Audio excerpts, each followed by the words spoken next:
how complicated is it to expand your route tree if you're an NFL athlete? And what I was trying to explain for like a guy like Smith, I use as an example, if you're not comfortable running a slant route or a post route or an in-breaking route, you don't have the repetition of beating a corner, stacking him, selling to the outside, planning with your outside foot, and catching the ball to your inside comfortably enough where you're not going to drop it and you're not going to do a bad job selling the break. Like you're not used to releasing in that way if you're only running go routes and smoke screens. So I'm just using that as a performative example where it might sound easy on paper, but it's like shooting free throws, right? You have to run 10,000 slants to be as good at the slant route as Braylon Edwards was in his prime for a Jet fan reference. Like that, everyone has their one or two routes that they're comfortable with.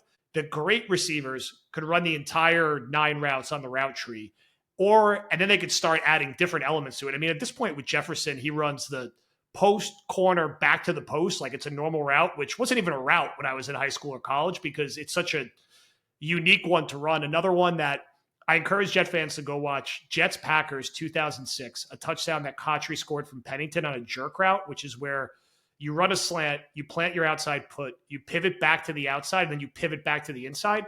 It sounds easy, but it's very hard to run, and it's very hard to cover.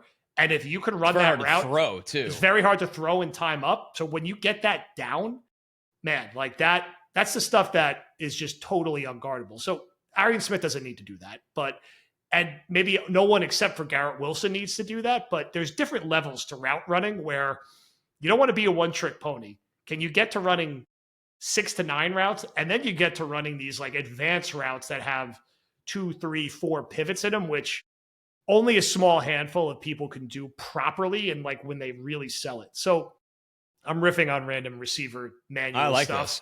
But so for a guy like Smith, like what did he run at Georgia? And what does he need to add to his game to be, I keep using, and now I'm like 5 deep in Jets old references, Dedrick Ward.